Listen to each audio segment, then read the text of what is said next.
Hello, everyone, and welcome to another episode of Virtual Legality. I'm your host, Richard Hoeg, managing member of the Hoeg Law business law firm of Northville, Michigan, and we're here to have a special Virtual Legality live with you all because this is the end, probably the end, of the longest playlist in this channel's history. This will be the 64th video, I believe, in Microsoft times Activision, and if you look at the top of the playlist, you see that we did our first episode on January 18th, 2022, when the deal was first announced.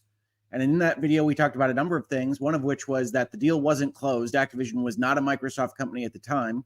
As we now know, after almost 2 years of regulatory endeavor, that it's not that easy to spend $70 billion to purchase a company and that it doesn't get closed for some time thereafter.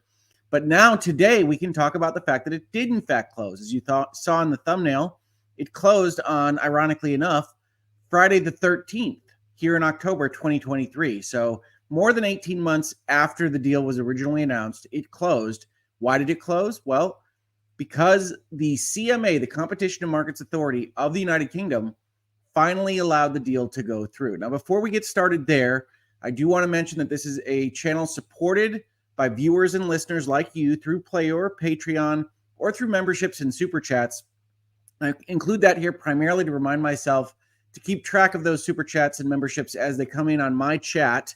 Since we've moved to this format and doing things a little bit differently later in the year here, I have to keep track of that a little bit more. So please bear with me. If you don't like this content, you don't have to be obligated to do any of those things other than maybe like, subscribe, tell YouTube that you're watching this. They love to hear that. The algorithm loves it. Otherwise, I'm here to talk to you about law and business and video games, which I know is very exciting to everybody, and that's what we're here to talk about. So let's see what the CMA put out on Friday morning. This document, very briefly entitled Anticipated Acquisition by Microsoft Corporation of Activision Blizzard, excluding Activision Blizzard's non-EEA cloud streaming rights, is actually the document in which the CMA acknowledges that Microsoft's move to get rid of the Activision streaming rights to the Activision games for now and the next 15 years to Ubisoft is what allowed the CMA to approve of this deal. Now, you can value that as you desire there in terms of whether or not the CMA is being entirely forthcoming with the reasoning behind trying to block this deal and whether or not handing off streaming rights to Ubisoft actually solves any of the major concerns that any of these regulators have put forth. But if you say that they're telling the truth here, the reasoning behind it is that they say immediately prior to the merger, pursuant to a divestiture agreement between Activision and Ubisoft, Activision's global cloud streaming rights for current and future Activision PC and console games, including current and future Activision games released during the next 15 years, will be sold to Ubisoft, and that as a result of that, this may be expected to result in a substantial lessening of competition. Oh, the deal would be. Apologies. Sometimes these documents go back on themselves a number of times, and so when I try to transition like that, it doesn't work out so well. What this document will ultimately say is that that substantial lessening of competition, which the CMA found to be a problem in cloud gaming, is alleviated by giving those rights to Ubisoft, but weren't alleviated in the original version that Microsoft proposed, and that this document was after additional analysis and finding that they needed to change a few things in that deal. So the parties, that's Microsoft, offered undertakings in lieu of reference. So essentially agreements to remedy whatever problems the CMA or other regulators had without being ordered to do so for purposes of the act. And then they said by divesting the Activision streaming rights to Ubisoft, the merger aims to establish Ubisoft as a key supplier of content to cloud gaming services to replicate the role that Activision would have played in the market absent the merger. So again, remember, what the CMA and the FTC claimed here with respect to cloud gaming was that Microsoft just had too much power. And if they had the servers and the Windows infrastructure, and then they had all the content, which they were worried that Activision would give them too much content, then they could dominate pricing and distribution in the cloud gaming market. Now, I've said in this space, I have issues with that definition of a market. I don't view cloud gaming as separate from delivery of other ways to get you games. And so I don't love that market definition. The FTC, the judge in their injunction case, didn't love that market definition. But assuming that definition is legitimate, then you can see why having too much content with that cloud gaming infrastructure could concern a regulator. And they say, well, if you give it all to Ubisoft, well, Ubisoft now is just going to be like Activision would have been had you not purchased all their assets. and that should make us happy. Notwithstanding the largely self-standing nature of the assets being transferred to Ubisoft, the lessening of competition decision found residual concerns that competition could be substantially lessened as a result of Microsoft's ongoing relationship with Ubisoft. So translating this from legalese a little bit, what the CMA is saying here is over the past couple of months, we acknowledge that Microsoft tried to make us happy by getting rid of the cloud gaming services to Ubisoft, but we were still concerned that the contract didn't cover enough of the relationship between Microsoft and Ubisoft that they could have still tricked us somehow. And we'll see here when we see what they've required, how the CMA thought Microsoft maybe could have tricked them. As set out in the UIL provisional acceptance decision, the parties have offered to give UILs to the CMA. The UILs aim to ensure that the Ubisoft divestment agreement is fully implemented, including in relation to the following aspects. So this is what Microsoft agreed to give the CMA when the CMA said they weren't happy with the Ubisoft document as originally proposed. Ubisoft may not grant Microsoft an exclusive license to the Activision games, and any such purported license would be null and void. So here the CMA is worried that, okay, you've agreed to license it to Ubisoft, but you could have a behind closed doors handshake deal that Ubisoft is just going to license it right back to you. And so your documents with Ubisoft and with us have to say they can't just exclusively license what they've got from you back to you immediately, because that would be tricking us. We wouldn't get what we wanted. Next, they say Ubisoft may not offer Microsoft preferential pricing nor material preferential treatment with respect to the cloud streaming rights not made available to third parties. So, okay, we've said you can't give it right back to Microsoft. You also can't give them a sweetheart deal. So this agreement has to be real. It can't be faked. And that makes sense, although these will both be things that I would consider to be under the good faith and fair dealing components of a contract. So if Ubisoft did these things, or if Microsoft demanded that Ubisoft do these things, they could sue for breach and that kind of thing. So the CMA is concerned about this. They require Microsoft to essentially agree to not get it back on a sweetheart basis. Microsoft must offer the Activision games to Ubisoft at a price that is no higher than the wholesale price for digital download and retail sales of PC and console versions of the same content.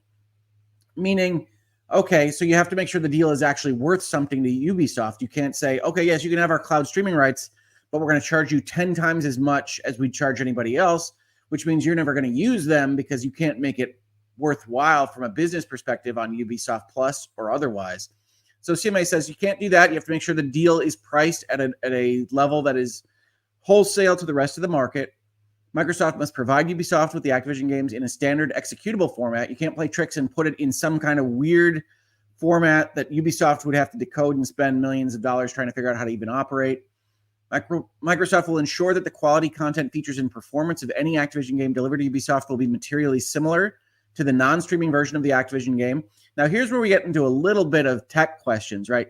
A cloud streaming version of Call of Duty is not going to be able to eliminate latency in the same way that a downloaded version of Call of Duty is. So you're never going to have perfect performance parity here. This is going to be primarily evaluated, I believe, on a kind of reasonable basis, right? You're not deliberately trying to hold back the cloud streaming version. It's just the nature of cloud streaming is going to have different impacts than just having it on your native console. Microsoft will not design PC versions of Activision games or any other versions which are or are planned to be available on multiple cloud streaming services to be solely optimized for its own cloud streaming service. So if you haven't been following every step of this deal, you may not know that the European Union required Microsoft to effectively give streaming rights to all providers within the European Union at the same time that you had a right to play your downloaded version of Activision games. And so one of the things that the Ubisoft deal actually does is it exempts from what cloud streaming rights are going to Ubisoft anything in the EU, the economic area of Europe, in order to allow Microsoft to meet its conditions within the European Union. So since those games are going to be on multiple streaming services, Microsoft is not allowed to make a version that is solely optimized for Xbox cloud streaming. And again, that makes sense, but it's hard to believe that the deal with Ubisoft doesn't cover some of these things. Microsoft must port Activision games to non-Windows OS following a request from Ubisoft. Ubisoft may also request that Microsoft perform technical modifications, including to ensure that the Activision games support emulators like Proton. So I think this is important to a number of PC players, especially because the Steam Deck, which is a very popular mobile platform, uses Proton as its operating system. Ubisoft can go and ask Microsoft to move something off of Windows and into either an emulator or a different OS like Linux. And so because they have the right to do that, Microsoft would have to support it. Again, This goes back to the CMA kind of being worried that Microsoft was going to use Windows and cloud together to take control of overall markets within those sub-markets. And whether or not you agree with the CMA that that's legitimate, that's what this kind of language is focused on. Ubisoft will compensate Microsoft for the Activision streaming rights through a one-off payment and through a market-based wholesale pricing mechanism, including an option that supports pricing based on usage. This will allow Ubisoft to license out the Activision streaming rights under any business model of its choosing, including buy-to-play, multi-game subscription services, or any other model that may arise. And I saw a number of people react online to this language, and I do agree that it's a little bit ambiguous in a way that isn't what Ubisoft's getting. You have to remember that the baseline of the Ubisoft agreement is that they are getting cloud streaming rights. They don't get the rights to distribute all Activision games on a download basis. They're only getting the right to stream those through the cloud. And so when you see reference here to buy-to-play, it doesn't mean that Ubisoft is suddenly going to have the right to sell Call of Duty into the market on any console of its choice. It means that within the cloud streaming environment, they can do it through an Xbox Game Pass or Ubisoft Plus. They can sell it by game, like you saw with like Google Stadia or some other platform processes, or any other model that may arise is just legal language designed to say, hey, we don't know what businesses will come up with in the next 10, 15, 20 years. So Ubisoft has the right to distribute the cloud streaming rights however it sees fit, however it makes the most money for Ubisoft. Microsoft also agrees to provide technical support. That makes sense. And unfortunately for the parties, the proposed undertakings enable the CMA to monitor and enforce the parties' compliance with the proposed undertakings. This includes allowing for the appointment of a monitoring trustee to oversee the parties' compliance with the proposed undertakings, if required by the CMA. Now, I say unfortunately because this is the kind of logistics bureaucracy cost that Microsoft probably would have preferred to avoid, having a third party looking over its shoulder on everything it does internally on these things. And it's unclear whether the CMA will actually require this. It says if required by the CMA, but by agreeing to do this, that does put another body potentially within what is already going to be a difficult merger, right? We're talking about thousands and thousands of people with certain redundant capabilities across Microsoft and Activision combined. But one of the things we're going to talk about as part of this video is that the getting a merger done part of the process in terms of legalities and sending a check or an electronic transfer is in some ways the easy part of trying to put these companies together. Because now that the companies are together, there's going to be a lot of decision making about what this is going to be looking like organizationally, who's going to stay and who's going to not. You're going to see certain layoffs, certainly, because there are a number of back office provisions from both Microsoft and Activision that are going to be doubled up. And the CMA is also going to be a part of this, it would look like. And certainly Activision has a notion of what it looks like to have a monitor within its organizational body, because this all started, if you remember, when Activision was getting sued by California and the EEOC, and they were agreeing to settlements that would allow somebody to monitor their compliance with sexual harassment laws and things like that because of the claims that were made against Activision before all of this started. So that's also going to be something that Microsoft's going to try to clean up behind the scenes. And now, before we get into the next section, I did see a number of questions pop up here in the comments. So I will try to get to these when it makes sense in the course of looking at these documents. Buck, thank you so much for the super chat. Welcome back. Just supporting the channel. I really appreciate it. Absolutely. Super Say says, hello, Hoeg. Replay crew representing. Just dropping in to ask a question I'd like answered. Hopefully I can answer it. Could a motivated FTC get U.S. Congress to pass a law and then chase Microsoft and Activision Blizzard King for a law that didn't exist then? That's an interesting hypothetical. It depends on how that law were to be written. Chances are the answer is no. Under the U.S. Constitution, ex post facto lawmaking is not to apply backwards like that. But if it were to be written in such a way that it had a retroactive application date that covered this deal and certain other things fell the right way for a regulatory body, I could see it potentially happening. But it seems very unlikely that the FTC would move to get an actual new law passed. You see them putting pressure on Congress to get antitrust laws changed. But if the antitrust law definition changes after the fact, that doesn't change what happened with this deal these last 2 years. So I think the short answer to your question is that seems very unlikely. The longer answer is there's probably a constitutional issue there, but there are kind of angels on the head of a pin versions of events that I could imagine where a law could be passed that could actually affect this deal in retroactivity, but it seems very unlikely. Thank you for the question.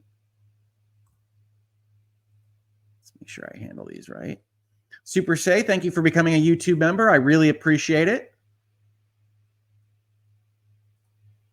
Jeremy Morton, thank you for being a member for almost a year. Does F looks like it requires Linux game clients if asked for by Ubi? That was the one that was talking about Proton, right? That's a great question. I think it's possible. One of the things that happens with these documents, right, is that these are essentially settlement agreements with a government regulator. So for the most part, Microsoft has indicated over the course of the past 2 years that it is inclined to do the things regulators ask, and that it is inclined to treat them with kind of a white knight stance. So to the extent that you can read this language as requiring Linux game clients, I think Microsoft would be inclined to agree to what Ubisoft requested, unless it proved prohibitively expensive. So does it require it? I think you could potentially say it doesn't, but Microsoft would be disinclined to do that, I think, reading what they have done so far as part of this process. So hopefully that helps answer some of these questions. One of the reasons that I wanted to do this live is because I can't guess at everything that people might be interested to know about these things. So absolutely, ask your questions. I will try to pick them up when I can as part of going through some of these documents and talking to you all about the closing of the biggest deal in gaming history. So thank you so much. And I will try to pick up the ones that aren't just super chats as well. Don't feel obligated to super chat. I don't want to bankrupt anybody on questions to a legal YouTube channel. All right. Now, in terms of the consultation, there were public comments here, and a number of people raised these, and I want to talk about these a little bit as well. So this is where the CMA is talking about when they offered these proposed undertakings, people were allowed to comment on them. For the reasons set out in the consultation, the CMA's preliminary review is that the UILs would resolve the potential lessening of competition. So they're going to allow this deal. But in response to the consultation, one third party submitted that the UILs, the undertakings, only refer to Ubisoft paying an ongoing wholesale price for the Activision streaming rights and not, in addition, a one-off payment for what it is acquiring. So they'd have to pay royalties, but not a one-off payment to start with to get those rights. Was this party's concern? That is, in fact, not the case. And the CMA clarifies that in the next paragraph, says it notes that Ubisoft will be paying a one-off amount for the acquisition of the Activision streaming rights in addition to the ongoing wholesale price, which makes sense. Generally, in contract land, you have to pay something up front to get something new. That's called consideration. And so it's a little bit surprising that somebody out there thought they wouldn't pay something, but you can build it all into the royalties. It's just unusual. Ubisoft will pay this on completion of its acquisition of the Activision streaming rights from Activision. The one-off payment is not separately covered in the undertakings, however, as it will occur immediately prior to completion of the merger. Technically, it will occur contemporaneous to the merger because Microsoft doesn't have the rights to sell before that, but that's fine. Whereas the UILs are aimed at addressing the CMA's residual concerns in relation to the ongoing relationship between the parties and Ubisoft post-merger. So they're saying, well, that party didn't quite understand that there would be a purchase price requirement as part of these rights being transferred. And so the CMA says that doesn't really apply. The same third party also submitted the paragraph 8.1 of the proposed undertakings, which prohibits the parties from reacquiring any interest in the Activision streaming rights without the prior written consent of the CMA for a 10-year period, should be amended so that the prohibition applies indefinitely. Whoever this third party is, and I'm sure some of you have some ideas, they're being very aggressive with the request to the CMA. You should be required to ask the CMA for permission to get the rights back indefinitely, forever and ever, till the end of the universe. The CMA says, well, our usual practice is to require 10 years of permission getting, and the CMA considers that there's no basis for us to depart from that approach in this case. In addition, the CMA received several comments from members of the public. So a couple of things we can learn from these paragraphs, right? So this third party is an interested third party. It's somebody in the industry. It's not a member of the public, according to the CMA.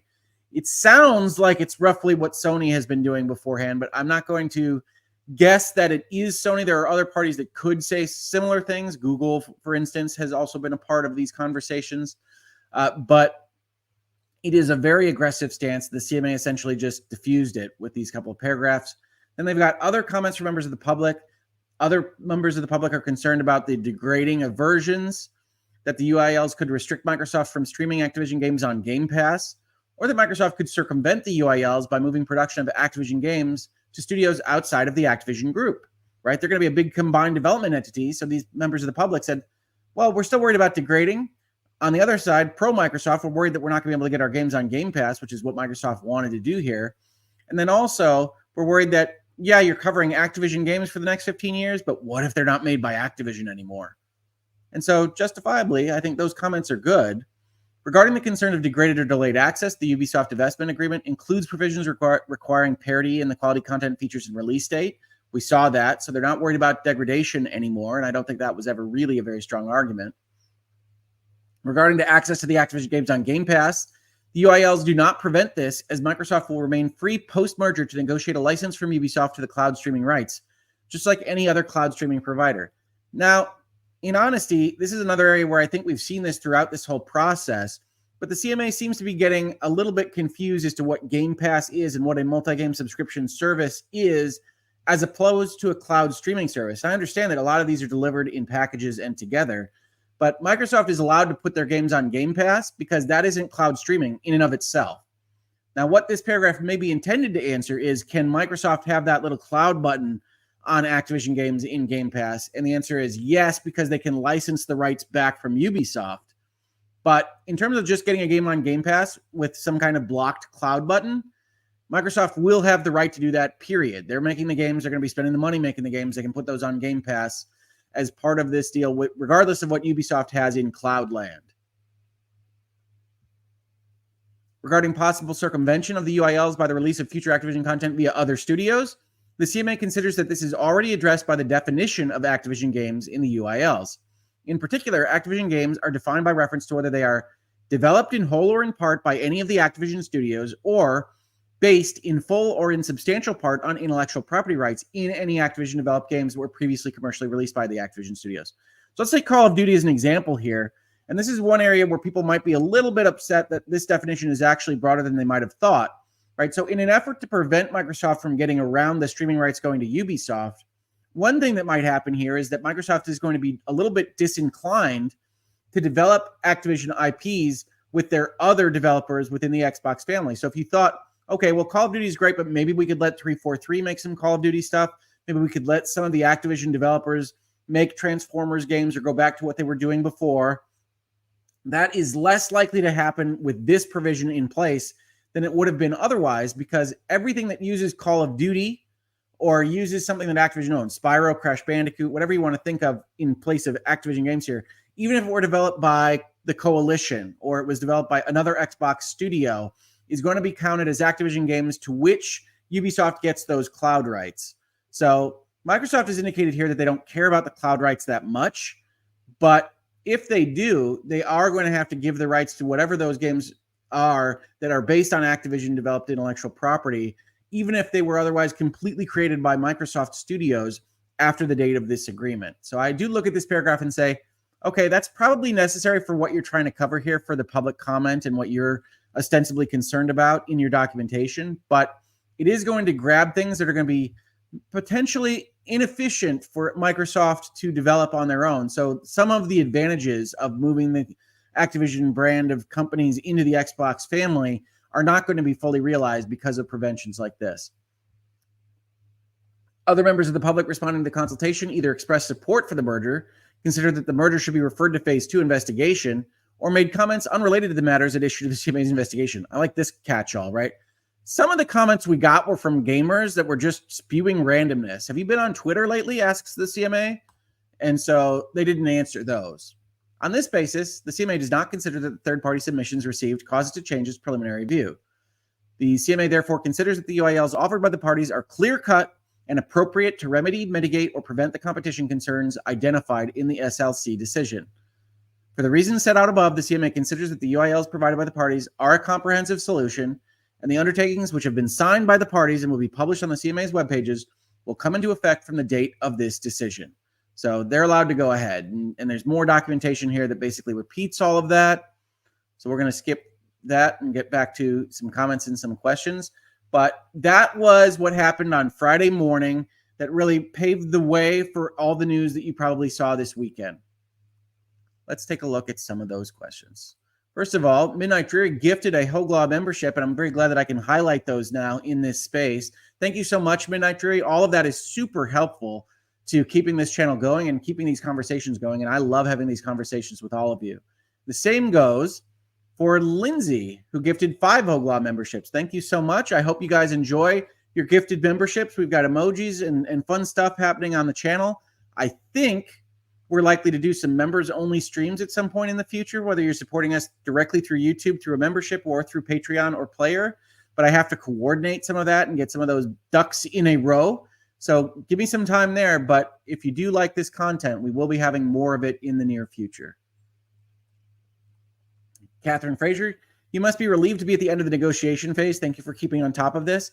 I am relieved. Honestly, I'm proud of this playlist. I wanted to say that to you all. I'm hopeful that these 60-plus videos will be one of the more comprehensive looks in real time as things change of one of the biggest deals in a major industry's history. So I'm hopeful that this will stand the test of time for that purpose. And I see people still going and referring back to older videos in this playlist as all this goes along. So I'm really proud of this, and thank you so much. I am happy that this is getting close to the end. I do wish that the regulators hadn't done some of the things that they've done in this process, as you probably heard in many of my videos, but I'm glad that this is coming to an end. I have no doubt that Microsoft and its attorneys are even more glad than I am. God Emperor Sofa King says, that sure sounds like Sony in some of the complaints that we were looking at here in this document. And I agree that it sounds a lot like some of the arguments they made. I just don't think we can assume it's Sony because other parties have made similar arguments. Sony's been very aggressive on this, so I understand why people are coming to that conclusion. I just caution conclusions on that kind of thing in this space. Michael Mooney says, can you see any way Xbox could be excluded from offering its games on its streaming services? Well, I mean, yes, Ubisoft doesn't have to license it back to Microsoft. So if Ubisoft just decided that it was going to ask for too much from Microsoft or demand other restrictions in a contract with Microsoft that Microsoft just couldn't agree to, then Xbox wouldn't have the right to use cloud streaming on the Activision games that it's losing. So yes, is there a way that Xbox can be excluded? Yes, it's going to take a deal between the parties. Now, candidly, I suspect that Microsoft has already kind of talked to Ubisoft about what that transaction might look like coming back, but things can change over the course of time. So yeah, don't assume that Xbox will get those rights, but I think it's likely that they will. And God Emperor Sofa King has become a YouTube member. Thank you so much, God Emperor Sofa King. I really appreciate it. And all of the support that all of you have given throughout this entire process. It's obviously been a very weird year for me here in Virtual Legality. It's been a weird year for Microsoft and Activision. And it's good to come to the end of one of these giant playlists, I think.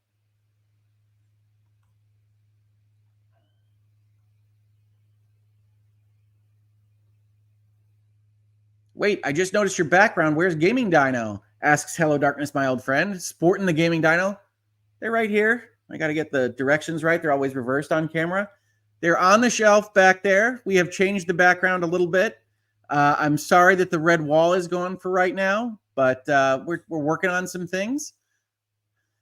I figured you all would notice the new background, certainly, but it's a fun one. We got the bookshelf organized with a few fun Easter eggs back there, including Gaming Dino. So please do enjoy.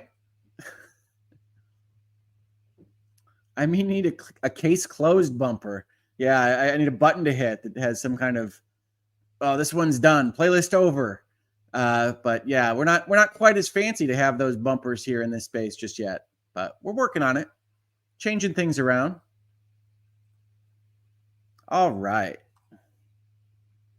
Now, that's what happened with the CMA. And interestingly enough, as you might have caught in that document that we just went over, there is a little bit of, I wouldn't say necessarily passive aggressiveness, but it's close to that. That is even more apparent in the press release that CMA put out with this finding.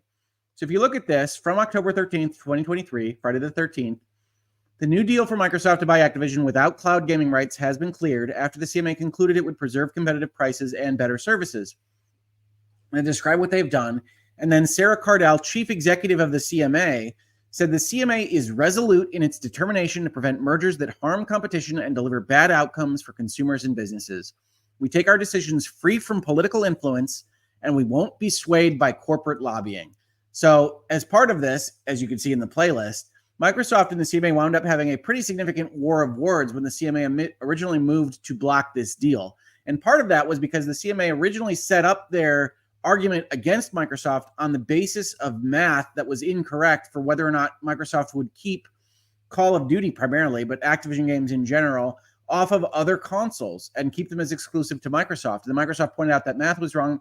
They agreed that the math was wrong, and then they moved their entire argument to cloud gaming and prohibited the deal on a basis that really wasn't briefed fully in the documentation that the CMA had used before that point. And so Microsoft said essentially that the CMA is not playing fair on this, and the CMA has clearly been upset by the politicking around this deal and what's happened in the interim. So there's a lot of quotes here that are, this is Microsoft's fault.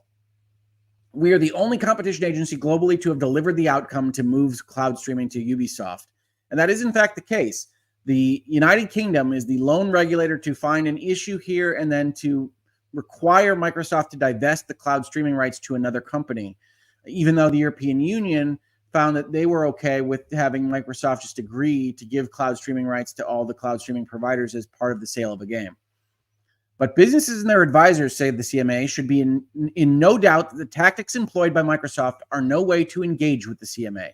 Now, that's interesting from the outside looking in, because Microsoft has only ever presented itself as kind of a white knight trying to agree with regulators as much as possible. You saw them agree to do things like have a neutrality towards labor unions in order to get the CWA on their side and to diffuse some of the comments that were being made about the labor situation at Activision. You saw them make similar attempts to make the FTC happy as well as the CMA. But the CMA is sitting here in this quote and saying essentially that Microsoft didn't do what they were supposed to do as part of the negotiation process in phase 1 and phase 2. Microsoft had the chance to restructure during our initial investigation, but instead continued to insist on a package of measures that we told them simply wouldn't work. Dragging out proceedings in this way only wastes time and money. So it's the CMA's position that Microsoft came to the table during phase 1 and phase 2 and basically didn't agree to do any of the things the CMA required, including potentially getting rid of its cloud streaming rights to Ubisoft or someone else, and that Microsoft only agreed on that after the phase 2 decision decided that they would prohibit the deal. Now, Microsoft didn't go through the entire appeals process because of the timing in which all this happened with the CMA, so it's unclear exactly what happened behind the scenes. We didn't have discovery, we didn't have testimony on these things, but even though I'm in favor of the deal, and even though I don't think the CMA had the strongest argument here, I can't imagine a world in which Microsoft, also feeling like the CMA doesn't have the strongest argument here, really didn't come to the table during the phase 1 and phase 2 negotiations and believe that they had to make significant concessions. So that could have been what happened behind the scenes, but we can't know that. The CMA is claiming that, and the CMA is not a trustworthy provider of information on this particular point. We see it in their documentation. We see it in these quotes.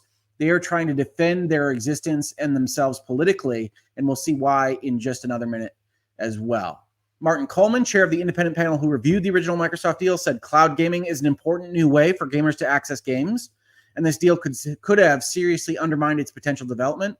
We rejected a solution put to us by the parties which would have left Microsoft with too much control.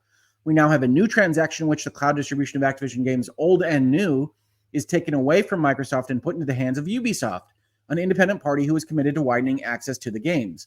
That's better for competition, better for consumers, and better for economic growth. I think there's a lot of questions as to whether or not this is useful. Having a third party involved in divesting certain of the rights is actually beneficial to gamers and consumers and the industry on the whole.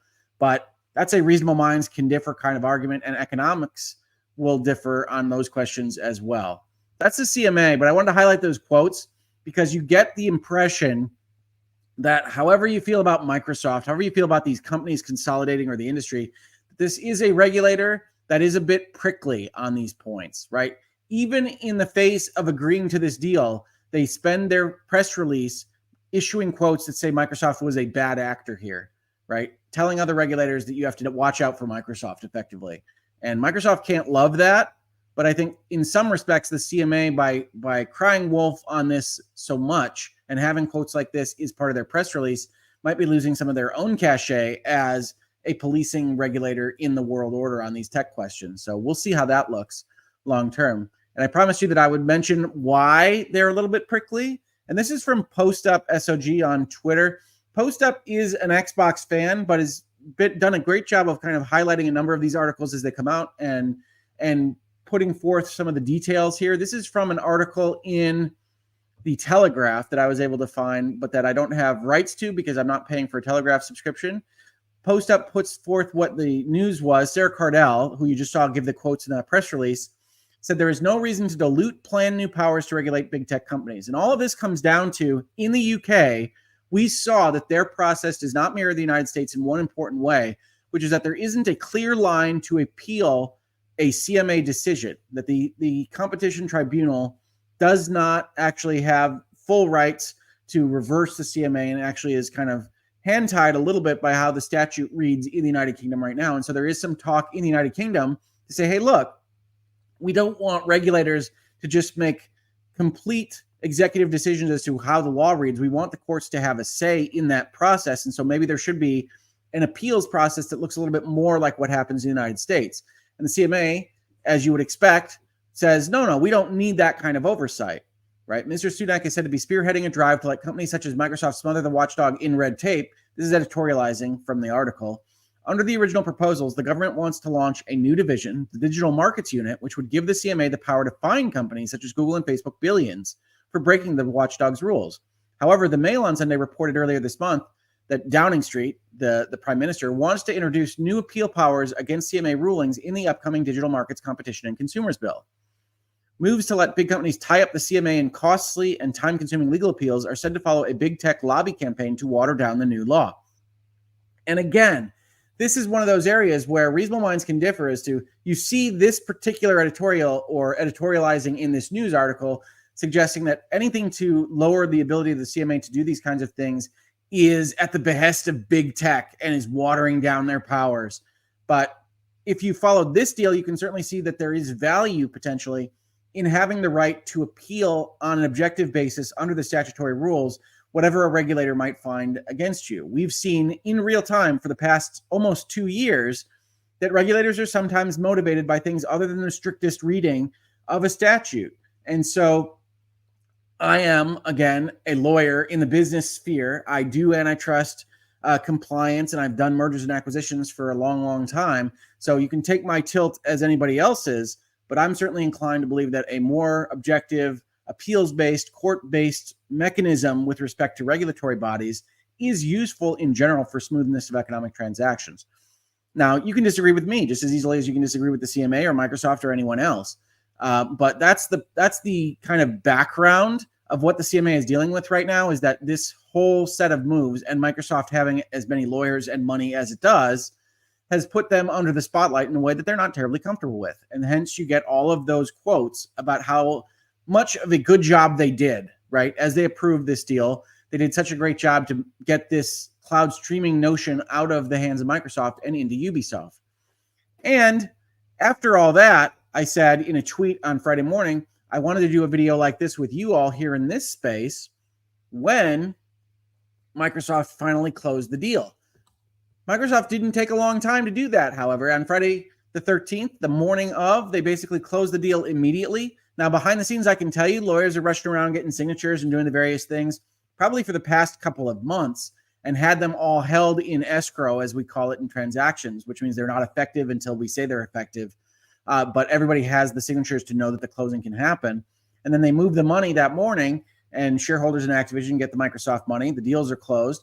And Activision is now, and forevermore, we'll see how about that, because Bungie was once forevermore Microsoft as well, a member of the Microsoft Xbox family of gaming entities. And this more than doubled the personnel that work at Xbox games. And so we will see in the future how that actually falls out. I said in the Bitcast this past weekend, if you don't watch the Bitcast on Seasoned Gaming, I'm there every Sunday, that one of the interesting questions here is whether Phil Spencer is the guy that leads Microsoft into the future. He's certainly the guy that led the acquisitions, but very often in my line of work, you see a CEO for the small company you see a CEO for the growth company, and you see a CEO for the giant company. And there's an open question as to whether or not Phil Spencer will be that guy for Xbox with this now double in size set of developers. And honestly, I'm not even sure it's a one-person job at this level of breadth at Xbox. So we'll see. But Microsoft bought Activision. It's closed as of last Friday. And so that's the state of play as it sits right now. I know a number of you have questions about the FTC and some other things. We'll be talking about those as well. Don't worry about that. But as of right this second, all of these properties, all of the companies we've talked about are part of the Xbox family. And I'm totally okay with you thinking any way you want about that, whether it's good or bad. I tend to be in favor of transactions. One reason, because I've been doing transactions my whole career, but another reason is because I tend to believe that investment in an industry I love as much as I love gaming is a good thing. Microsoft had the option of essentially bowing out and leaving it to Nintendo and Sony, or investing what wound up being about $100 billion and getting to this position. And I think that's a good thing overall to have that kind of interest and investment in the gaming industry from multiple vectors. Does that mean that I think Xbox is guaranteed to make good use of these assets and have a pipeline of bangers for the rest of time? No, I hope so, because I'm a gamer and I'd like to see all those bangers, as it were. But I don't know how it will turn out. Nobody does. Not the FTC, not the CMA, not you, not me. Hopefully it turns out great. Midnight Dreary says, why Ubisoft and what happens if they are acquired by a rival? So my guess is that the document has a change of control provision. Generally speaking, when you give rights of any kind, including intellectual property rights like cloud streaming rights, you have a change of control provision that says it's voided or otherwise terminates if you lose control of your company. But if it's acquired by a rival, chances are there's some kind of reversion. If that isn't the case, then there might be a right to buy it out, or Microsoft would have to live with working with the rival. But I suspect that their lawyers didn't leave that empty on this particular question. So why Ubisoft? The answer to that we'll see in just a second. It was part of a process of finding a divestment partner. So when you're negotiating these kinds of deals with a regulator, the regulator often has a say in what divestment looks like in order to make us happy. And so it turns out the CMA had a say in choosing Ubisoft as the party that would get the rights here. So we'll take a look at that in just a second. But thank you for the question. It's an excellent one. Clipperistic makes a good point. I'm always skeezed out by calling corporate entities a family. Yeah, I don't blame you. I think one of the ways that corporations, entities of any kind, LLCs, try to make you feel like you're a part of something bigger than yourself is by calling it a family. Hey, we're a family here. We're all on each other's side, et cetera, et cetera.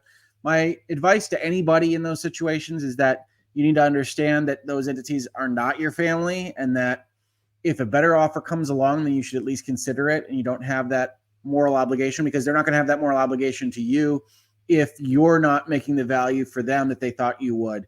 They won't have that kind of family preventing them from cutting ties at the end of the day. So I get being skeezed out by it. I think it's just kind of PR speak for the most part, but yeah. Java 4 Andy says, I don't game at all, but I watch Bitcast almost weekly. That's a very nice endorsement. Thank you. Yeah, we have good conversations there, centered around the video game industry, but it's still us and our personalities. So you get to see that in that space. Thank you so much for watching, Java. All right. Now, that's the statement there. Let's see what else we got here. One of the big questions people had is what happens to Bobby Kotick? Bobby Kotick, the current CEO of Activision, or at least current immediately prior to this acquisition, is a figure of some ill repute and certainly gained some of that ill repute in the course of the news items related to Activision sexual harassment suits and things like that.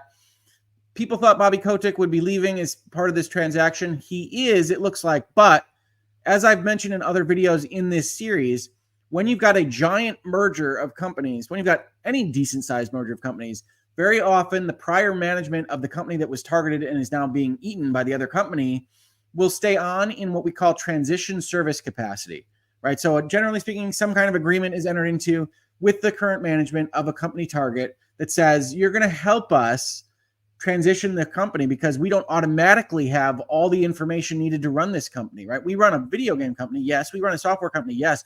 We don't run yours. We don't know where all your headquarters are. We don't know where all your passwords to your servers are. We need somebody to just help us out to know where the files are kept, know where the bodies are buried. Now, that might be a little bit too literal in the case of Activision, so we Won't use that one so much, but that's generally what you do is you need transition services. And so Bobby Kotick, not to my surprise, but apparently to the surprise of some other people, said in a letter to his employees as of the closing of this deal, "Today marks a milestone in our company's celebrated history. This moment is possible because of your efforts over 4 decades to innovate, inspire, and achieve. I have long said that I am fully committed to helping with the transition. Phil," meaning Phil Spencer, "has asked me to stay on as CEO of Activision Blizzard King, reporting to him, and we've agreed that I will do that through the end of 2023. We both look forward to working together on a smooth integration for our teams and players." So said another way, Bobby Kotick is staying on through the end of the year. And one of the things I noted here is because this deal is happening in the middle of October, that's actually a shorter transition period than I would have expected. Generally speaking, whenever you have a merger of any kind of significance, you have a transition period of at least 90 days, usually 6 months or more. But Bobby Kotick has only agreed right now to stay on at Activision and through Activision stay on at Xbox through the end of the year. So this is really about as short as you could have expected Bobby Kotick to stay on at the company. So if you hate Bobby Kotick, this isn't really a news item, and this is what should have been expected. But he may stay on a little bit longer than this. So if he doesn't leave on January 1, don't freak out if you really don't like Mr. Kotick's leadership. It's possible that it's just taking longer to digest this particular merger than Bobby Kotick or Xbox thought it might take. And again, as part of this process, you're talking about bringing in 2 giant organizations that do things at least slightly differently and trying to make them one culture with one efficient pipeline of producing video games and other pieces of software and intellect throughout the entire culture of the company. And that's going to take a little bit of time. Oh, that one didn't pop up, did it? Oh, this is a Game Developer Co. Article about the deal getting closed that I wanted to flag for just a few things. It says the deal has been completed almost 2 years after it was announced, with Microsoft seeing off multiple regulatory challenges from the Federal Trade Commission and Competition Markets Authority along the way. Those regulators, which operate in the US and UK respectively, said the deal would harm competition in the game industry by allowing Microsoft to make franchises like Call of Duty exclusive to Xbox platforms. Kind of. The CMA also believed the deal would enable Microsoft to quickly dominate the nascent cloud gaming market. So what happened to those challengers? The FTC took Microsoft to court in the United States in a bid to block the deal, but ultimately failed to convince a judge the merger would substantially lessen competition. So let's talk about that right now. The Federal Trade Commission is still an open question mark for Microsoft.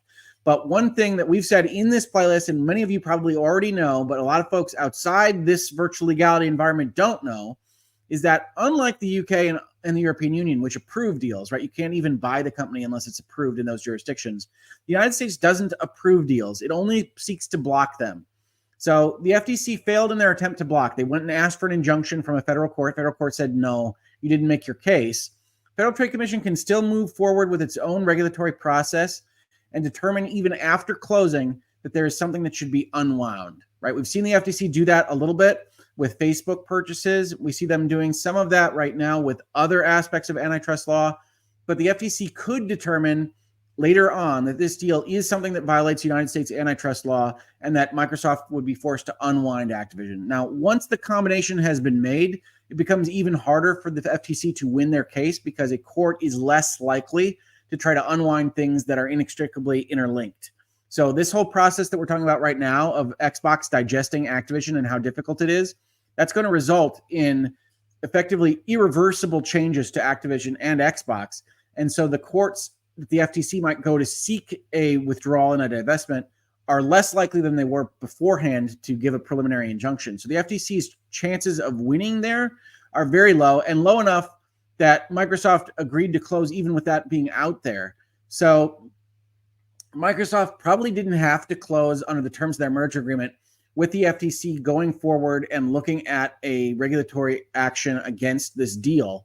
But they viewed the risk to be low enough, and I agree with them, that they could close it without worrying about the FTC too much. So the fact that this deal closed at all on October 13th is indicative of a Microsoft that believes the chances of the FTC unwinding this are very, very low indeed. So as you ask that question, definitely note that Microsoft, big company, thinks it's unlikely. I think it's unlikely. You don't have to trust me for anything, but I think it's unlikely that the FTC can succeed. But they will be proceeding down the road a little bit, which is part of the story that we'll see a little bit later in this video as well.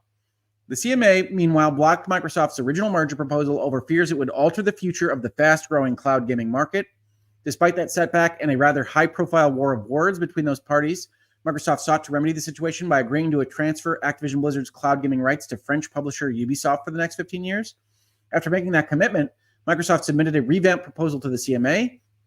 That new look deal was approved by the UK regulator, which described it as a game changer that will promote competition. Now, I wanted to flag these couple of paragraphs because this description is actually a little bit wrong. Transfer Activision Blizzard's cloud gaming rights to French publisher Ubisoft for the next 15 years.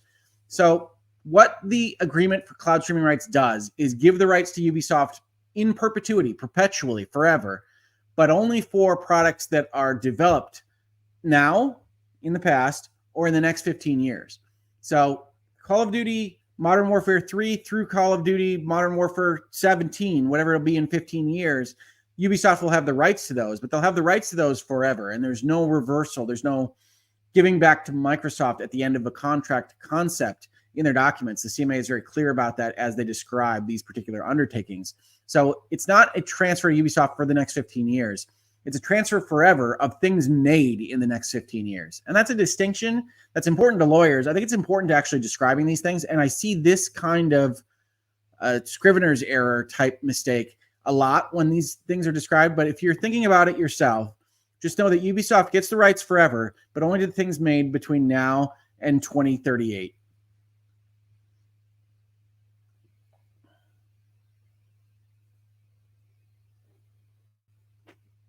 The Verge and Tom Warren did an article about this Ubisoft transaction, which I thought was interesting. If you live in a country that's part of the European Economic Area, which includes EU countries and also Iceland, Liechtenstein, and Norway, then you'll get a free license to stream via any cloud gaming streaming service of your choice, all current and future Activision Blizzard PC and console games that you have purchased. If you're outside the EEA, then it's up to Ubisoft which services get cloud streaming rights for Activision Blizzard games, including licensing those back to Microsoft to include in Xbox Cloud Gaming. In theory, Ubisoft could deny Microsoft a license for future Activision Blizzard games, but in reality, that's extremely unlikely to happen. Microsoft will need to pay a wholesale arrangement fee to license Activision Blizzard games for its cloud services. It's also legally possible for Ubisoft to offer Activision Blizzard games exclusively on certain cloud providers, but again, very unlikely. I say unlikely because unlike secret deals in the games industry for exclusivity or to keep games off Xbox Game Pass, everyone knows Ubisoft is controlling the rights here, and the company would face a backlash if it attempted to deny or block games from certain cloud services. Maybe. Again, I think on all of these things, the money is going to matter, right? What does the math say? Ubisoft is going to follow the math on these things. And if some cloud provider is trying to seriously undercut what Ubisoft can abide by, Ubisoft isn't going to give to that cloud provider. Why Ubisoft? A number of companies wanted the cloud gaming rights for Activision Blizzard games and had essentially pitched the Competition and Markets Authority in the UK. The interview-like process meant the CMA picked out the companies that would work best with its concerns over cloud gaming, and then it was up to Microsoft to ultimately decide on which company to restructure its deal with. So you can see the CMA was looking, as we saw in their document, for somebody that would operate somewhat equivalent to how Activision would have operated on its own. And so they made sure that the streaming rights stayed with Ubisoft. Now, in my personal opinion, I think that overlooks some of the synergies and value of bringing the cloud streaming rights together into a bigger company like Xbox. And by just saying the way that the world worked with Activision out there is superior is just kind of a fait accompli. It's assertion without evidence, in my opinion, but that's what the CMA decided to do. Activision Blizzard games will also be made available on a variety of cloud gaming services thanks to deals Microsoft struck to appease EU regulators. That includes NVIDIA, Boosteroid, Enware, Ubisoft, and EE. Microsoft has also signed deals with Nintendo and Sony for Call of Duty and made a commitment to Valve to keep Call of Duty on its Steam store. So yes, if you are a Call of Duty player, you should see Call of Duty basically anywhere you want to play it.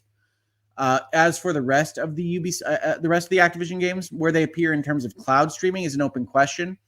I think we can expect them on Game Pass in the near term, but not immediately. As we see from Xbox Game Pass's own tweet, today we can now begin the work of bringing ABK's iconic and groundbreaking games to Game Pass. We can't wait to share more details in the coming months. It's going to be a process. It's going to take a little bit of time for that to happen. So in answer to the question of when you can expect to see some of these things on Game Pass, the answer is I would expect something like Q1 or Q2 of next year in order to get those games on Game Pass. And that period might only be an announcement of the games coming to Game Pass. It's going to take a little while to figure out exactly how they want to present these. They probably want most of these properties to get their own time in the sun, so there might be a kind of delayed on-ramp on the Game Pass, but then I think you'll see almost all of them in that space. Will you see King games? I don't think so, but hey, we'll see. And then here is a Reuters article with a big old highlight thing in the way here, so sorry about that. Says U.S. antitrust enforcer, that's the FTC to you and me, says they're pressing on with fight against Microsoft Activision deal. So this is what a lot of folks have been talking about. Not anything about judge barring Trump from targeting prosecutors. Thank you, Reuters. Nailed it.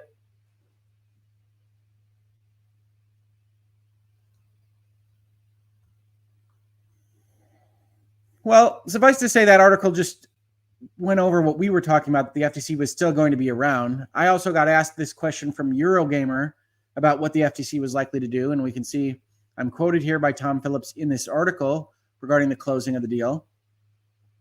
It says, what did I say to Tom? Let's see. Recent document filings suggest the FTC means to continue its examination/challenge of the deal, but unlike other jurisdictions like the EU and UK, the US regulatory agencies do not get a veto. Their approval is not strictly required. Since the FTC lost its attempt to use the US courts to stop the deal, Microsoft evidently determined that the risk of the FTC being able to later unwind the deal was minimal enough to accept. I tend to agree. And that's what you heard from me in this space. But again, reasonable minds can differ. The FTC is going to move forward. One of the things that people have also maybe gotten a little bit mixed up on is that the preliminary injunction hearing that we heard with respect to the FTC and Microsoft is not a full hearing on the merits, right? That court didn't actually decide whether or not the Federal Trade Commission had a complete case against the deal on the virtue of it being violative of antitrust grounds. All it had to decide was whether or not the situation warranted enjoining the deal before it could happen and before the court could even go through all those merits, and decided that they did not have that kind of case.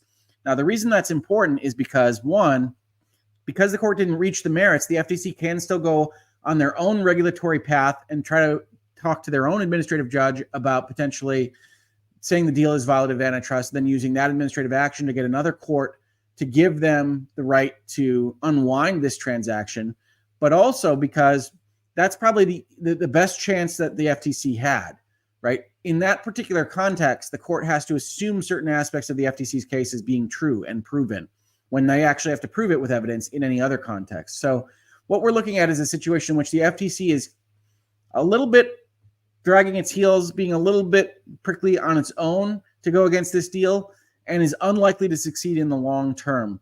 And Microsoft acknowledged that, and I think that it's unlikely that the FTC is actually going to unwind this thing. But they are going to have a administrative action going on behind the scenes. Microsoft will be appearing at that hearing, and we'll have to say that everything is going to be fine. So you'll see some news items come out. I don't think that those will be added to this playlist because I don't think that new items will come out that are very exciting or interesting. But if you do see something in this space and you want me to talk about it or you have questions about it, let me know, because I love having these conversations. And now that we're at the end of the documents that I prepared, please do give me any questions or comments that you have, things that you would like covered a little bit more, things that you thought worked out well in this playlist or maybe that you didn't like. I'm open to any and all conversations on this point because I love talking about all of this with you. All right, let's see what Slip Gear has to say. How would things change if Microsoft decided to discontinue game streaming services altogether? Well, I mean, I think from a logic perspective, they have to deliver things on parity.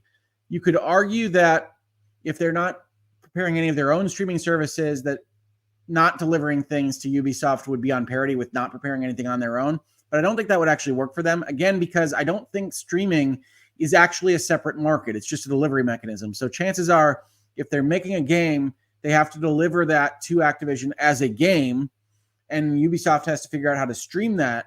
But outside of Microsoft actually taking a step to hurt it in some way, I don't think their discontinuing of game streaming actually affects what they owe Ubisoft. So hopefully that's an answer to your question. It's basically Microsoft could try to be really aggressive on what that contract actually says using definitions and whatnot, but they have not demonstrated that they are likely to do that. Chris Gomez says, Ms. Khan, speaking of Lena Khan, the head of the Federal Trade Commission, was appointed to specifically go win a big tech case. I personally feel laws should be changed through Congress, but many regulations change laws by just pushing the envelope. Oh, I mean, I think we've seen the FTC try to advocate for interpretations of these Sherman Antitrust Act and the Clayton Act that are not in correspondence to how those acts were passed or how they've been interpreted now for 100 years. And so I agree that if Congress wants to have some of the effects that the FTC seemingly wants them to have, Congress should move to change the laws. But the FTC seems to be advocating for certain positions that I don't think are warranted. And we'll see whether or not they finally win one of these court cases that would change antitrust laws and its interpretation. Hey, Kurt, welcome to the chat. Question, why is Hoeg Hoeg? I don't know. I just try to keep on keeping on, man. That leads to Hoeg being Hoeg. Big Pod says, Hoeg Law, I'm quite happy. Activision Blizzard King is Microsoft. It might actually get closer back to better days. I think a lot of people like change in this particular instance because Activision was getting a little stagnant. They'd moved all their companies to making primarily Call of Duty, and they had all those complaints from California and the EEOC, and new management seems like it would be a better outcome. I can't promise that change will be good here, but I am also enthusiastic and hopeful that change will result in a lot of those old intellectual properties coming back and Microsoft being a good competitor to PlayStation. RJH00 says, Hoeg, it makes sense for Bobby to stay for a short while, but it's still interesting that he's getting kicked out on January 1st and not April 1st, which Microsoft could have chosen to do. Well, I don't think he's getting kicked out. Certainly from the way that Bobby framed it in his letter, and you can take that with a grain of salt as you will as well. He wanted to have a clean break at the end of the year, and that's useful for tax reasons. That's useful for financial record keeping.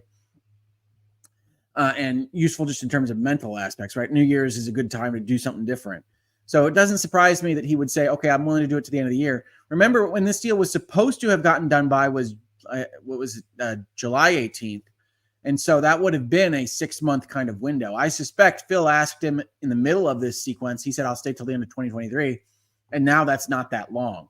So that's why I'm telling folks, even though he says that in the letter, that's what's been agreed to kind of as a handshake deal. It wouldn't surprise me if transition services actually went further than that. So I don't think he's getting kicked out. I think he's trying to set his own parameters. Remember, he's going to be a very rich man as soon as the money clears and hits from the stock that he owned in Activision, not to mention what he's going to get from retiring as CEO. So he's looking forward to the next phase of his life anyway.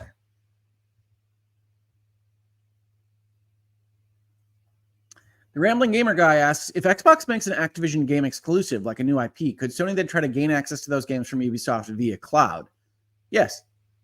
Yes. So when you say an Activision game, we're going to presume it matches the definition that everyone has put forward in the CMA undertakings.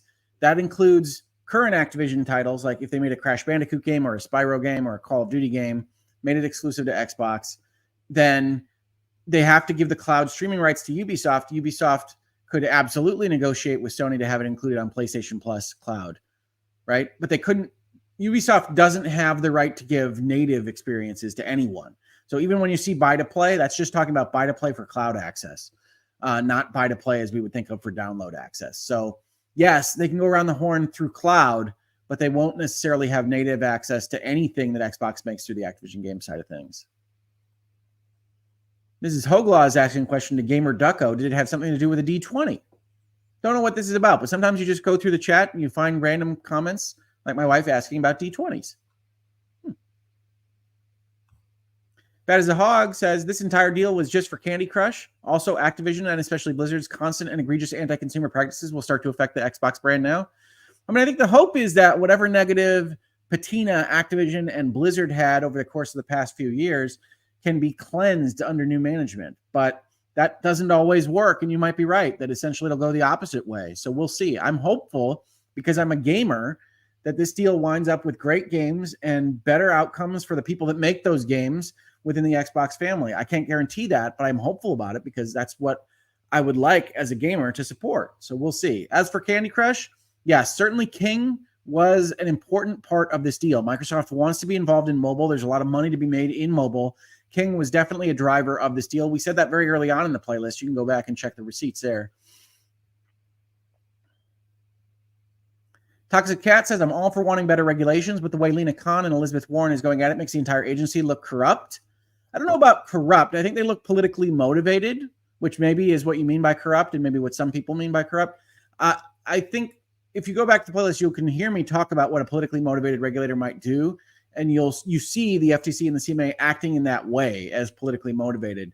I do agree that if you want changes to the antitrust regulations and you want changes to the way the antitrust laws are interpreted, you have to go change those laws. You can't just have a regulator say the laws mean this now. That's not an effective way to run the government. So I hear what you're saying. I'm just a little bit less inclined to use the word corrupt specifically. RJH00 says people can't imagine things could get much worse over at Activision Blizzard King, so they're willing to give Microsoft a chance. I think that's right. I think in a different world in which Activision wasn't going through the lawsuits that they were facing, there would be even more kind of pushback for Microsoft taking them on. But I think any change is good change is kind of a notion that I've seen floated around with respect to Activision. I don't agree with it that entirely. There are still ways that it could be worse, but I don't think it's likely. So I think this is probably overall going to be a good thing for the people that work at Activision, and I'm very hopeful for them. Mr. Valdez says, when do you expect a big Xbox showcase with Activision games and new Game Pass editions? I suspect in the early June era. I think they'll do an E3 showcase. We saw it this year with Xbox and Bethesda and then a Starfield Direct. It wouldn't surprise me if they had some big new Activision game on the horizon that got its own Direct and we moved on from there. But we'll see.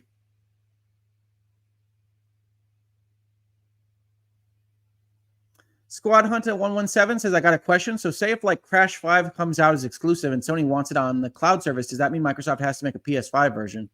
Well, the cloud services don't really work that way in terms of the native running. I suspect most of the cloud services run through a Windows version and Windows servers right now. So essentially the question is, if they make Crash 5 exclusive to Xbox, would they have to make a PC version essentially to run on cloud? Somewhat. It really depends on what Ubisoft asks for. What they have to deliver is Crash 5 executable to Ubisoft and give Ubisoft the right to stream that how they see fit. If Ubisoft needs help to make their streaming solution work, like a PC version or even a Sony version, if that's the way that Ubisoft servers work somehow, then yes, Microsoft would have to make that. But I don't know that that's entirely likely as part of this process. But yes, definitely Ubisoft and Sony have a way to get the cloud versions of the games to the Sony ecosystem if that's what those parties desire. Coperistic asks, how many entities are of a similar size to Microsoft in the gaming space right now? Zero. None. So Microsoft was about in the like the 7,000-8,000s before all of these transactions took place. Activision Blizzard King was above 10,000 employees. So they basically doubled in size from this transaction alone. And Bethesda ZeniMax added a number of additional folks to the Microsoft side of things. So they're leagues above everybody else except maybe Ubisoft. And that's only because Ubisoft has so many kind of satellite companies. So it's possible Ubisoft has the same number of employees, but I don't think even they do. And certainly the value of their intellectual property does not match what Xbox now owns. That's what they spent $100 billion on. Midnight Dreary, thank you for gifting another Hoeg Law membership. I really appreciate that. All the support from everybody today is fantastic. Thank you so much. Can they make a game with no cloud access? Well, when you make an executable, they'll deliver it in native format, and then the contract with Ubisoft says that they have to make it available to Ubisoft for cloud streaming. So the answer to that is no. Potbelly Punch says Activision is a symbiote that has absorbed Xbox and not the other way around.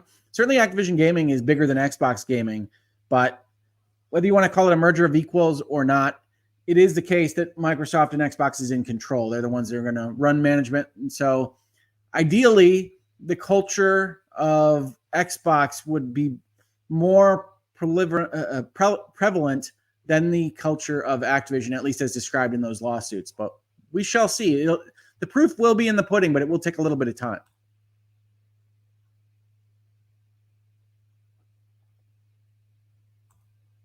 What if it's just a completely new IP that doesn't yet exist, but is given to an Activision studio to develop? Does the cloud deal also affect such games? Yes. So I went over it at the top of this video, but the definition of Activision games is developed by Activision. So that would include the existing Activision infrastructure, but that's a little bit difficult for the definition to handle because those companies could be absorbed, right? you could have High Moon Studios become part of Compulsion, and then it's only Compulsion. And then the question becomes, if Compulsion makes something, is that an Activision studio? So the definition also includes anything that is covering an Activision IP that exists today. So if they're making Call of Duty at whatever company, that's going to be covered. And then if an Activision studio, as it exists at the time of the deal, makes anything, let's say that there's a new Australian animal that isn't a Bandicoot, that now has a new platformer that an Activision company works on, then yes, that would be covered by the Ubisoft deal.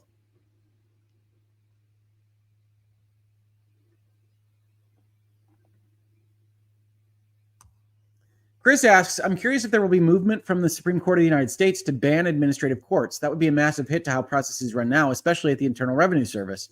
Yes, so we saw the Axon case, which I covered as part of this playlist, come out in this last Supreme Court opinion term, and that did say that the administrative courts might be in violation of the Constitution for reasons of violating due process and things like that. And if you don't know what we're talking about here, you can look earlier in the playlist, but suffice to say, the Federal Trade Commission has a process that they can go and seek a judge within their own court system, the administrative court system of the FTC, to rule on whether or not the deal that they're looking at is a violation of the antitrust laws. And then once they get that ruling back, they can appeal it to themselves if they don't like the outcome, decide that that judge was wrong, and then the companies in question with respect to the deal only have the outlet of going and asking for an appeal from the federal court system. And the federal courts before now have not been able to look at that entire process until the FTC or the IRS was complete with their administrative court hearing. And it was challenged this most recent term to say that's not fair. They could take forever, and they do take forever to do that. And this deal is held up. It hurts everybody economically. And we have a right to not have these things blocked without some kind of recourse in the court system. And so the Supreme Court agreed with them and said, yes, you can go and appeal that even before that administrative process is done. But that was giving them permission to do that.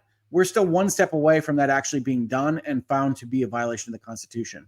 So yes, I think there might be a push to say the administrative court process is violative of the Constitution, and that would have major ramifications across kind of the statutory infrastructure of a lot of administrative court systems in the United States, but that hasn't happened yet. Toxic Cat asks the important questions. What about Skylanders? Is it possible for that to come back in 2023? I would love to see Skylanders come back. I think most anything is possible, but I think in terms of qualifying it, I would say it's not super likely. I would like to see Skylanders back. I think you're looking at a couple years because you're talking about manufacturing as well as making a video game in the case of Toys to Life. Same with Guitar Hero. I think that would take a little bit longer than just releasing a new product.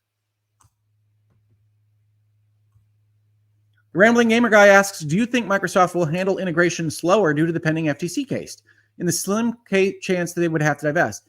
If anything, I would say it's the opposite, right? We talked about the fact that the courts are disinclined to make people divest when it's really difficult to do so, when things are already kind of inextricably intertwined. Microsoft has a strong incentive to get as entwined as possible, as fast as possible, because the FTC is continuing to punch on these various things. Now, they can't be super obvious about that, and they can't have emails saying we need to get this done fast. But if you watch football at all, there's a little bit like a kind of questionable decision happening with a penalty, and then the team running up to the line of scrimmage and getting a playoff really quickly so it can't be unwound. Microsoft is kind of in that mode. So rather than going slower, they will move at a good clip, I would say. A faster clip than they might otherwise without the FTC breathing down their necks. Hello, Darkness, my old friend, with another 5 Hoeg Law memberships. Thank you so much. I really, really appreciate it. I think that's Error Prawn 3 says political motivation is worse, presumably, than corruption. With corruption, it's usually easy to understand. It is all about money. Getting people's fees involved seems to be way too random based on this. I mean, I think both are problematic. I am not going to tell you that there can't be reasonably minded people and good intentioned people that are politically motivated on these things. That is almost worse in certain cases, because if somebody's righteous in their feelings and think they're defending people and are legitimate about that's harder to argue against, and it's more likely that you have kind of perversions of the use of power. So I get concerned about political motivation just as much as corruption, but it's a little bit harder to make that argument in certain spaces. Vintage Willow, thank you so much for the Hoeg Law memberships. I really appreciate the gifting, and it's good to see you here. I know you came late, but I really appreciate it. Thank you so much. Big Pod says, Hoeg Law, as far as I know, Microsoft uses bespoke servers that essentially are server versions of the Xbox. I think that's right. But remember, we're talking about what Ubisoft does. I don't know how Ubisoft Plus works. I don't really know how PlayStation Plus works. Now, I know they purchased OnLive way back in the day, but that could be completely changed by now in terms of the technological infrastructure. So I don't know what kind of product or version Microsoft would actually have to deliver to make Ubisoft happy. So Microsoft knows how to deliver their own cloud servers, but I don't know what Ubisoft is going to require. And I don't think the CMA did. That's why there's provisions in there that says you have to give what Ubisoft requests, essentially. Statistical Bet says, thank you for making important news interesting. I really hope so. I love doing this. I love having these conversations. I love talking with you all. I'm not a gamer, but big mergers have knock-on effects and you make these topics much more clear to me. I really appreciate that, Statistical Bet. I really hope I do. Even if they made a Sony version that they don't have to sell it on the Sony platform, and Sony couldn't distribute it without Microsoft permission as a native version, I'd imagine. Yeah, we're not talking about native versions. We're talking about cloud versions. Native versions, Microsoft can deliver how it wants to. It's controlling all of that. We're only talking about cloud streaming, and you can see how closely they feel in people's minds is why I think that it's really not a very legitimate separate market. We're talking about delivery of the same kinds of products, and that's confusing even as we discuss it right now. So I don't think it's a separate market. I think in the long term, Microsoft would have won that in like a court setting, but the CMA kind of put a roadblock up and they weren't sure they were going to win at the competition tribunal level. So they moved forward with the Ubisoft deal. Would it even be financially worthwhile for Ubisoft to have a cloud option for PlayStation 5? I don't know, Pluto Boy. I really don't. That's behind the scenes kind of mathematics there. And it depends on what Sony would charge for Ubisoft to have their own version up versus what they would give to Ubisoft for putting it on through the PlayStation Plus, right? So there's all these business negotiations that happen behind the scenes. The CMA's position, again, if you want to give them the full benefit of the doubt, is that that's the way the free market and economics is supposed to work, right? We don't know what we don't know about how that would look long term. We just want to make sure there's a big player that's evaluating those things for itself, and that competition, that evaluation of pricing and profit will result in a good outcome for gamers. I don't tend to think that the separation of these rights actually is terribly useful to gamers, but that's the CMA's position.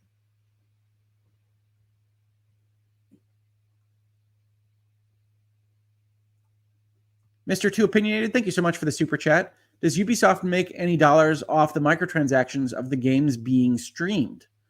I don't know. That would depend on what their agreement with the people giving them the content is. That wasn't addressed in the Microsoft undertakings document. So the answer is I don't know. I think it's just royalties based on usage for cloud streaming.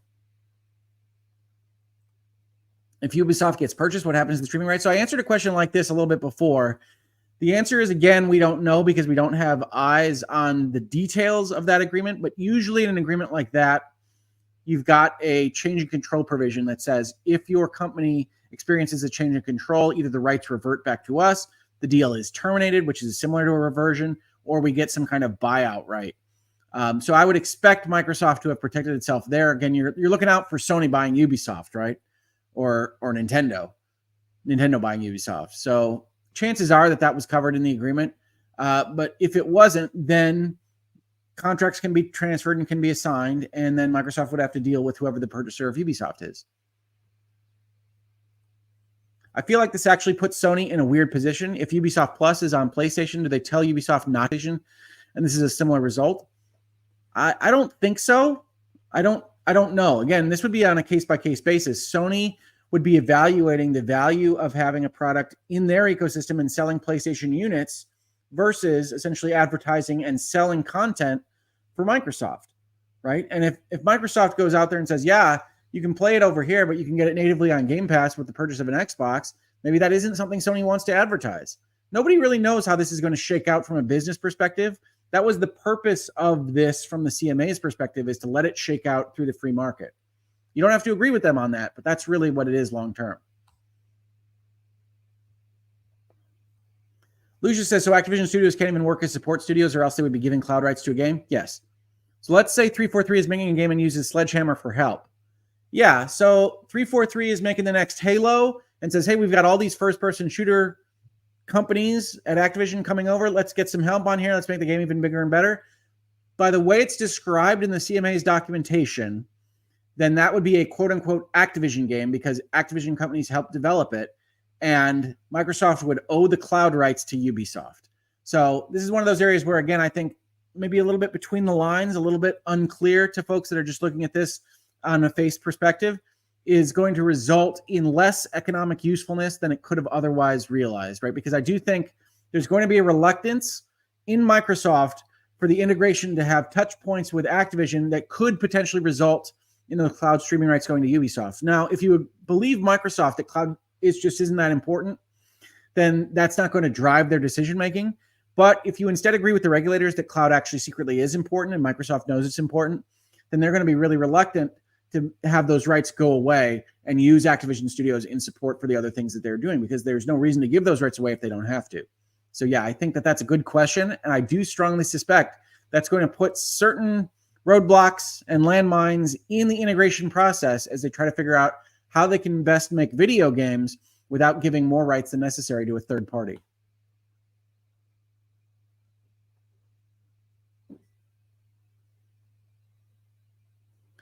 Does Ubisoft have the rights to all territories or just the UK? They have the rights to everywhere except the European Union. And that's because of the European Union agreements that Microsoft made. Does this mean Microsoft has to pay Ubisoft to put their own games in xCloud? Yes. They do, and they can't get a better deal than anybody else. Toxic Cat says, Hoeg, I personally see this crusade against big tech as a political stunt more than someone who cares about consumers. She even had an essay paper on Amazon she wrote a long time ago. She absolutely did. And that's probably why she got the job, in all honesty. And I'm not going to tell you you're wrong to see it as more political than oriented towards helping consumers. You remember in the hearing with Microsoft, the judge reminding the FTC's counsel to argue for consumers and not just for Sony. And that can happen. One of the things I say early in this playlist and in the Epic versus Apple playlist is that antitrust laws are confusing laws for a lot of people, including judges and lawyers, because violating the antitrust laws is supposed to protect consumers, but it's very easy to kind of get co-opted by a competitor in an industry who says whatever deal that they didn't enter into is bad.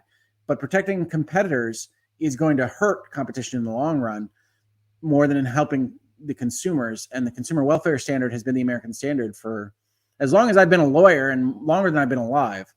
So yes, I think it is a crusade. I think the FTC has lost a lot of cases on this. I think that the Amazon case is a questionable one, if you've seen that described in the news. I'm not going to be covering that in this space because, quite frankly, I don't have the appetite for a big, long playlist about antitrust law with Amazon after we just completed this one with respect to Microsoft. But there are question marks with respect to that Amazon lawsuit, and I'm not sure that that's a winner for the FTC either.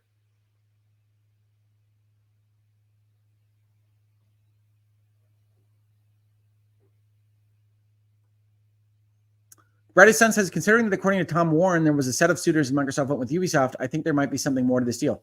Well, I think Tom Warren's right there. He knows more than I do on the ground on this, but that's not unusual for what we're talking about here, which is that a regulator has said, we're going to need you to divest something.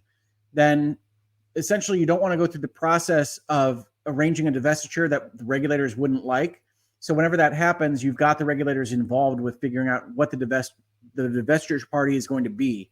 So that's not a surprise. I don't think that means that there's something more to the deal. There could be, but I don't think that just the fact that the CMA was involved in talking through these issues means that this is something to be questioned on its face. Carol Smile says, shout out to Hoeg Law for helping us hold the line and holding us down these long 22 months of the ABK deal. Hold the line being a reference to the Iron Lords podcast that developed the phrase hold the line when a lot of people were commenting on this channel and elsewise when the CMA originally issued their block and the FTC was suing for their preliminary injunction that the deal was dead, at which point I said, I think I gave it 30% chance. And the primary reason I gave it 30% chance is that I said it really depends on the appetite Microsoft has to fight these things, because with this much pushback, a lot of companies would just say, no, it's not worth it. What you saw in the intervening months since then is that Microsoft clearly had a large appetite for fighting these things and going through this entire process. And you can see why that appetite was necessary, because it took so many months and untold amounts of legal bills, right? There are lawyers upon lawyers that have been fighting these fights in hearings and in discovery and looking through documentation and advising them And I can't even tell you how high their legal bills are on this. Now, it's nothing compared to $70 billion, but it's a lot of money, period. So they had an appetite for moving forward with this, and that's what you can't guess at when you're asking me for percentages. I said, well, they've got a lot of headwinds, so I'm going to put it at 30% because they have to really want to fight this fight. And as it turns out, they really did. Do I think that Microsoft is worried about the FTC lawsuit? I do not. I'm hoping they can at least find common ground. I don't think that's likely. I think that ship has probably sailed, but I don't think Microsoft is worried about the FTC lawsuit. That's pretty much indicated by the fact that they closed the deal. If they were worried about the FTC lawsuit, they would have waited longer and let that run out a little bit longer, or at least waited until the 18th in order to use all the days that they had under the existing amended Activision Blizzard merger agreement.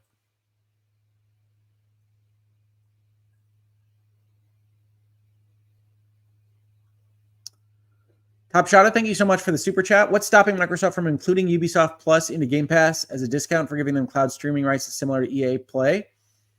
Nothing is stopping them from including Ubisoft like they include EA Play. They have to make sure that the math works from the outside because they're not allowed to give sweetheart deals to each other. The thing that the CMA was concerned with was that this contract looks fine, but they might agree to discounts that make it not worth what they think it's worth. And so Microsoft can include Ubisoft Plus on Game Pass and do a deal like they did with EA Play, but they have to make sure that it looks like what we would call an arm's length third-party transaction, fair on its face.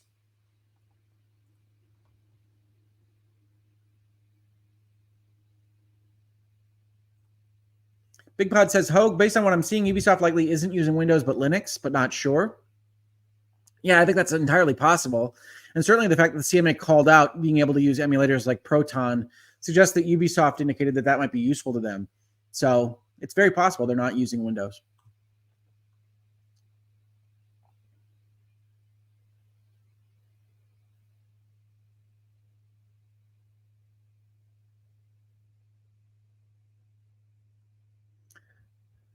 Rambling Gamer Guy asks, Hoeg, if you had to give an analysis of the impact of this deal, would you compare it to something like Disney landing Fox? I'd argue this is more important than Disney landing Fox, honestly. Disney already had a major foothold in media creation in the United States, and getting Fox was really more kind of an ancillary support structure for them and getting content for their Disney Plus offering, which may or not wind up looking the same in a year from now. That's really one of the things that they're trying to figure out how to deal with at Disney. So I think this is probably more important. I think Xbox was looking at being pretty much last place for a long time and spending this money to acquire a company like Activision Blizzard King. However you feel about it, right? Some people think it's unfair that they can spend this money and kind of jump back into competition with Nintendo and Sony on that front. I tend to like it because I think that competition and big gorillas fighting over our consumer dollars is good. But I think Microsoft could have faded into obscurity without these big transactions, Bethesda and Activision, but Activision is the bigger. And my hope is that you see a Microsoft that's more able to impact the mobile space with King and the live service space with Blizzard and Activision to some extent, and actually has real fights for our attention and our dollars between Sony and Microsoft. I do tend to think Sony has become a little complacent because of Microsoft's Xbox One generation, and I would love to see some more fight in all parties, really.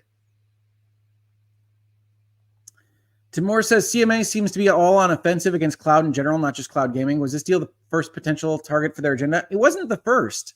The CMA and the EU had made many noises about cloud server infrastructure being monopolized and being a concern for enterprise over the past year or two. So this is more kind of a part of that. And that's honestly, I think, how the argument came out in the CMA. Once they lost their console argument because it was silly, they went to cloud because they were already working through cloud issues across their jurisdiction, and they knew how to make that argument. So I think that's how that happens. But yes, I think cloud server enterprise infrastructure is a more interesting question from a monopoly perspective and an antitrust perspective than gaming. I think you can argue all sorts of things about server access and withholding things from enterprise competitors that really are not impacted by who has Call of Duty. Cloud Weeb says, what I want is for them to slow down and integrate all the technology and teams they've acquired. Xbox has no reason to be the bastion of quality and quantity across all supported platforms now. No reason not to be, yeah. I think that's right. I think if you've got legitimate concerns about what Xbox has right now, it's that their pipeline hasn't really kind of coalesced, even with the companies they have, and now they're doubling in size. And I would like to see them take a beat, right? Rather than asking the question, who are they going to buy next? Say, let's digest the food that we've eaten now. Let's make sure that it's working to help us in the video game industry and for our gamers to get good games out there. And let's take that beat to figure out what that looks like for technology and teams, because it's going to be very difficult. This is a very difficult integration because technology is hard to integrate as it is, and these are all technology companies.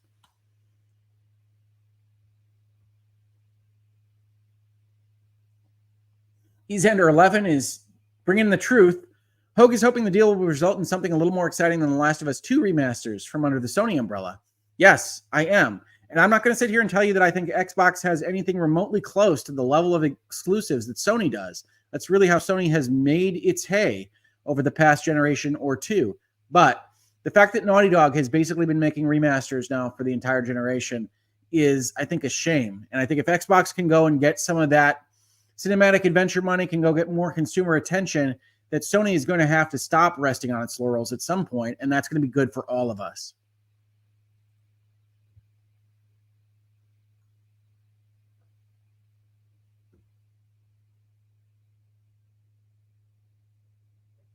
All right, everybody. I think we're about done with comments and questions. If you've got any more, now's your time. Super chat's great. No super chat's great. I will try to catch them here on the bottom of the chat. Otherwise, thank you so much to everybody who has joined us. I did see the question of how I'm doing at 90 minutes. I'm doing okay. I don't think I've actually run a solo stream this long in quite a while. So I'm doing okay. For those that don't know, I don't want to bring it up in every video that I do, but I did have a stroke at the end of last year. And so we're still working back up on endurance and things like that. And so it's been my pleasure to talk with you all throughout this entire 60+ video playlist about Microsoft times Activision. It's been my pleasure to talk with you about it today. And thank you so much for hanging out with me, talking about these things in virtual legality. I look forward to the next long playlist, hopefully with a little break between them. But hopefully this was good for information, and you could take this out to whoever else is talking about it, and you know a little bit more than maybe you did before you started this video. Thank you so much, everybody. Like, subscribe, do the YouTube things, check out Player or Patreon, look at memberships. Thank you so, so much, all of you. I really, really appreciate it. And I will see you on the next episode of Virtual Legality.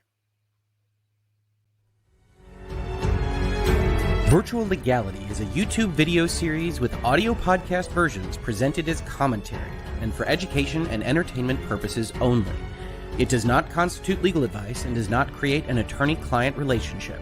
If you have legal questions about the topics discussed, please consult your own legal counsel.